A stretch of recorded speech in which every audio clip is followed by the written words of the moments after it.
আসসালামু আলাইকুম, সবাই কেমন আছেন? আশা করি সবাই ভালো আছেন। আজকে আমি আপনাদের একটি টেক টু দ্য পয়েন্টের মতন লোগো বানিয়ে দেখাবো, যার জন্য ভিডিওটি সম্পূর্ণ দেখতে থাকুন। আর আপনি যদি আমার চ্যানেলে নতুন হয়ে থাকেন তাহলে অবশ্যই আমাদের এই চ্যানেলটি সাবস্ক্রাইব করে পাশে থাকা বেল বাটনটি বাজিয়ে দিন। আর যারা টেক টু দ্য পয়েন্টকে চিনে না তাদের উদ্দেশ্যে একটু কথা বলে নিই। টেক টু দ্য পয়েন্টের অ্যাডমিন হচ্ছে ওয়াহিদ ভাই। তার চ্যানেলে মোবাইল রিভিউ, গ্যাজেট রিভিউ, তারপর টেক নিউজ এরকমের ভিডিও দেওয়া হয়।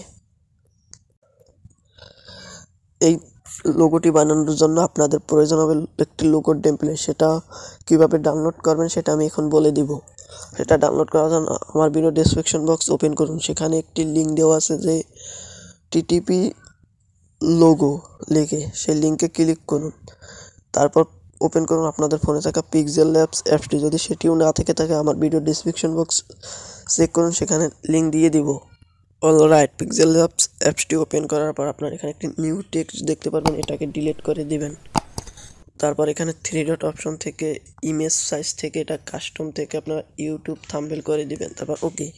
তারপর এখানে কালার থেকে এখানে সাদা করে দিবেন। তার লোগোটা যেমন ব্যাকগ্রাউন্ডে সাদা দেওয়া, তার জন্য আমরা সাদা দেব। তারপর প্লাস আইকনে ক্লিক করে ফর্ম গ্যালারি থেকে আপনাদের যে আমি একটি ডাউনলোড করতে বলেছি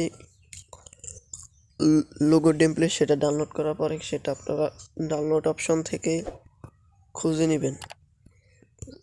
তারপর এখানে টিক মার্কে দিয়ে দিবেন। তারপর এটাকে একটু ছোট করে নেবেন। ছোট করার পর এখানে মাঝখানে এই অংশটায় ক্লিক করে এটা রিলেটিভ পজিশন থেকে এই দুইটা মার্ক করে দিবেন, একবার টিক করবেন। তারপর লেয়ার ক্লিক করবেন, তারপর এটা লক করে দেবেন, তাহলে এটা আর লড়বে না। তারপর এখানে প্লাসে ক্লিক করবেন, তারপর টেক্সটে ক্লিক করে ডাবল ট্যাপ করে এটা ডিলিট করে দেবেন। তারপর এখানে আপনাদের চ্যানেলের নামটি লিখে নেবেন। আমি লিখে নিচ্ছি। তারপর এখানে ওকে করে দিবেন। তারপর এটাকে এতে ক্লিক করবেন। তারপর এখানে সাইজ থেকে একটু বড় করে নেবেন।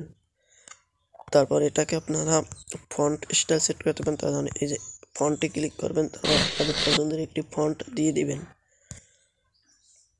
আমার এটি পছন্দ হয় না, তো আমি আমার পছন্দ মতন একটি ফন্ট দিয়ে দিতেছি। এই ফন্টটি দিয়ে দিলাম। তারপর এখানে কালার অপশনে গিয়া এটাকে সাদা করে দেব। তারপর রিলেটিভ পজিশন থেকে এটাকে এই দুইটাই ক্লিক করে দেব। দেখতে পাচ্ছেন আমাদের লোগোটি প্রায় কমপ্লিট। এটা সেভ করার পালা।